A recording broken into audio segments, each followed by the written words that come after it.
அனைவருக்கும் வணக்கம். Stock option Tamil channel மூலம் உங்களை சந்திப்பதில் மிக்க மகிழ்ச்சி அடைகிறேன். நான் உங்கள் சந்தோஷ். நான் செபியில் பதிவு பெற்ற பங்காளர் கிடையாது. இது பயிற்சிக்கான வீடியோ. எந்த பரிந்துரையும் நாம் வழங்குவதில்லை. நிறைய பேர் ஸ்டாக்கை செலக்ட் பண்ணுறதுல நிறைய பிரச்சனை எதிர்கொள்வாங்க.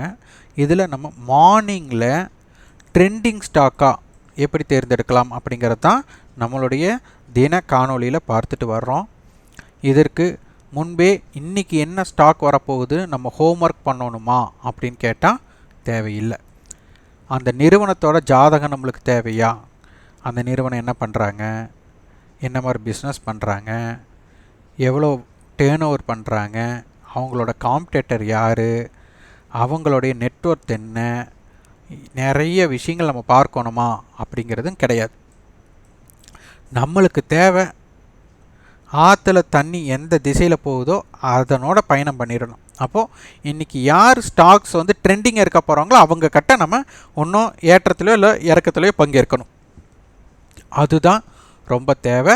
அதைத்தான் நம்ம மார்னிங் ட்ரெண்டிங் ஸ்டாக்ஸ் கண்டுபிடிக்கிறதுக்கு நம்ம பார்க்குறது ரெண்டே விஷயந்தான். ஒன்று மார்க்கெட் டேட்டாவில் ப்ரீ ஓப்பன் மார்க்கெட். இந்த ப்ரீ ஓப்பன் மார்க்கெட் நம்மளுக்கு காலையில் 9:07 முடிவாகிவிடும். நம்மளுக்கு 9:07 தான் என்ன நிறுவனம் இன்றைக்கி பண்ண போகிறோம் அப்படிங்கிறதையே உங்களுக்கு தெரியும். அப்போ 9:07 பார்த்தீங்கன்னா இன்றைக்கி நிஃப்டி ஸ்டாக்ஸாக எடுத்துட்டா இண்டசன் பேங்க் பார்த்திங்கன்னா 2.86 கேப் அப். அடுத்து என்டிபிசி 1.95. அடுத்தது இன்ஃபோசிஸ். அப்போ 1% மேலே நம்மளுக்கு ஆரம்பம் அபோவ்னு எடுத்துட்டா இண்டசன் பேங்க் இருக்குது. அடுத்து என்டிபிசி இருக்குது. அடுத்தது டவுன் சைடு, நிஃப்டியில் டவுன் சைடு யாராச்சும் 1% மேல் இறக்கமா அப்படின்னு கேட்டால் இன்றைக்கி யாருமே கிடையாது. அப்போ நிஃப்டி ஸ்டாக்ஸ் மட்டும் தான் இருக்குது. அடுத்தது அதில் இருக்கக்கூடிய செக்யூரிட்டிஸ் இன் எஃப்&ஓ, அதில் பார்த்தா இண்டசன் பேங்க், என்டிபிசி, ஹேவல்ஸ், பாலிகேப் இவங்கெல்லாம் 1% மேலே இருக்காங்க. அப்போது நம்ம பொதுவாக நிஃப்டியில் 2 பொதுவாக இருக்கிறதும் அதுக்கு அடுத்தது எஃப்&ஓலையும் அது கலந்துருக்கு. அப்போ இந்த 4 நிறுவனங்களை பற்றி நம்ம ஆய்வுகள் செய்யலாம். காலையில் பார்த்திங்கன்னா நம்மளுக்கு ஹிஸ்டாரிக்கல் டேட்டா போட்டால் 1409 அப்படிங்கிறது தான் இதற்கு முன்பு இருக்கிற நம்மளுக்கு இருக்கக்கூடிய விலை 1409. அப்போது 1409ங்கிறது சமீப காலத்தில் நேற்று க்ளோசிங் ஆனது நம்மளுக்கு 1390. இன்றைக்கி அதிரடியாக ஒரு கேப் அப் 1430. அப்போ அதற்கு பின் என்ன ஆயிருக்காங்க அப்படிங்கிறத நம்ம பார்க்கணும். டெரிவேட்டிவ்ஸில் பார்த்துக்கலாம். 1450 கால் நேற்றைய க்ளோஸ் நம்மளுக்கு பார்த்திங்கன்னா 16.55. இன்றைக்கி 22 ரூபாய்க்கு ஓப்பன் ஆகிருக்காங்க. 31 ரூபா பயணம் சென்றிருக்காங்க. அப்போது உங்களுக்கு இரட்டிப்பு ஆகியுள்ளது. ஆனால் இண்டசன் பேங்க் நிறைய பேர்த்துக்கு ஏமாற்றிருக்கும், நெருடலை ஏற்படுத்தியிருக்கும். ஏன்னா ஓப்பன் பேஸ் பண்ணதுமே உடனே இறங்கிட்டாங்க. அதுக்கப்புறம் அந்த இடத்துலையே சைடுவேக்குள்ளே இருந்தாங்க. அப்போ நிறைய பேருக்கு இண்டசன் பேங்க் உங்களுக்கு ஏமாற்றத்தை அளித்திருக்கும். அதனால் அதிரடியாக மூவா அப்படின்னா கண்டிப்பாக கிடையாது. அடுத்து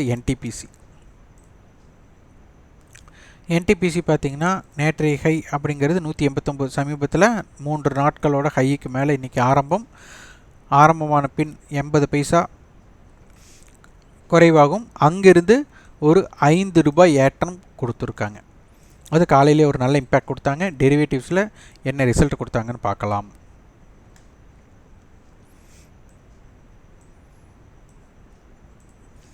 இதில் பார்த்தீங்கன்னா 200 ரூபா கால் நேற்று க்ளோசிங் 25 பைசா, அங்கிருந்து 1 ரூபா 85 பைசா போயிருக்காங்க. எத்தனை மடங்குன்னு பாருங்கள். 195 ரூபா கால் 60 பைசாலிருந்து 4 ரூபாய் 25 பைசா. 190 ரூபா கால் பாருங்கள், 1 ரூபா 60 பைசா, அங்கிருந்து 7 ரூபாய் 80 பைசா. எத்தனை மடங்குகள்னு பாருங்கள். அப்போ அந்தளவுக்கு அப்போது லோ நம்மளுக்கு லோலிருந்து கிட்டத்தட்ட அங்கேயே 2 மடங்கு நம்மளுக்கு கொடுத்துருக்காங்க. 2 மடங்கு உட்பட்டு கொடுத்துருக்குறாங்க. அப்போ இதுவும் ஒரு காலையில் ஒரு ட்ரெண்டிங் ஸ்டாக்காக இருந்துள்ளது. அடுத்தது ஹேவல்ஸ் பார்த்திங்கன்னா நேற்றும் ஒரு ஏற்றமாக இருந்தது. இன்றைக்கி என்ன நடந்ததுன்னு பார்க்கணும். அப்போது நேற்றைய ஹைக்கு மேலே இன்றைக்கி ஆரம்பமானால் கண்டிப்பாக கிடையாது. அப்போது நேற்றைய ஹையை கடந்த ஒரு 13 புள்ளி தான், ஆனால் ஓப்பன்லேருந்து ஒரு 30 புள்ளி மேலே போயிருக்காங்க. இப்போ க்ளோசிங் வந்துட்டு நம்மளுக்கு 1364 ஒரு பெஸ்ட்டு க்ளோசிங்கை நம்மளுக்கு கொடுத்துருக்குறாங்க. அடுத்தது போலிகேப். போலிகேப் பார்த்திங்கன்னா நம்மளுக்கு ஹிஸ்டாரிக்கல் டேட்டா பார்க்கும்போது நேற்றைய ஹை 4148, இப்போ சமீபத்தில் அது இல்லை, அதுதான் லைஃப் ஹையாக இருந்திருக்கு. இன்றைக்கி பார்த்திங்கன்னா 4188க்கு ஓப்பன்டு, அதாவது எஸ்டர்டே ஹைக்கு மேலே ஓப்பன் பண்ணி அங்கிருந்து ஒரு 150 புள்ளிகள் 140 புள்ளிகளோட பயணம் கொடுத்துருக்குறாங்க. ஹிஸ்டாரிக்கல் டேட்டா பார்த்தாச்சு. டெரிவேட்டிவ்ஸ் பாருங்கள். போலிகேப் இன்றைக்கி செம இம்பேக்ட் வந்து அதுவும் ஒரு 10 நிமிடத்துலேயே ஒரு நல்ல இம்பேக்டட். 4300 கால் நம்மளுக்கு நேற்றைய க்ளோஸ் 31 ரூபா, அங்கிருந்து 112 ரூபா, கிட்டத்தட்ட 3 மடங்கு நம்மளுக்கு கொடுத்துருக்காங்க. 4400 கால் 17 ரூபாயிலிருந்து 71 ரூபா, 4200 கால் 59 ரூபாயிலிருந்து 167 ரூபா. அப்போது எத்தனை மடங்குகள் உங்களுக்கு கிடைக்குதுன்னு பாருங்கள். அதுவும் காலையில் ஒரு 10 நிமிடத்தில் 10 மினிட்ஸில் இந்த மாதிரி வார்த்தைங்க. இந்த மாதிரி நிறுவனங்கள் தேர்ந்தெடுத்தால் ஒன்று ஒருமுக பயணமாக லாபம் வரும், இல்லைன்னா ஒருமுக பயணமாக நஷ்டம் வரும். அப்போ இந்த நிறுவனங்களை தேர்ந்தெடுத்து போகும்போது உங்களுக்கு ஒரு அதிரடியான நல்ல ஒரு பயனை அனுபவிக்கக்கூடிய வாய்ப்புகள் இருக்கும். இதனை அறிந்து தெரிந்து புரிந்து வியாபாரம் செய்ய முற்படுங்கள். இந்த வீடியோ உங்களுக்கு பயனுள்ளதாக இருந்தால் லைக் பண்ணுங்கள், ஷேர் பண்ணுங்கள், சப்ஸ்கிரைப் பண்ணுங்கள். கண்டிப்பாக உங்கள் ஃபீட்பேக் கமெண்ட் பாக்ஸில் பதிவு பண்ணுங்கள். நன்றி, வணக்கம்.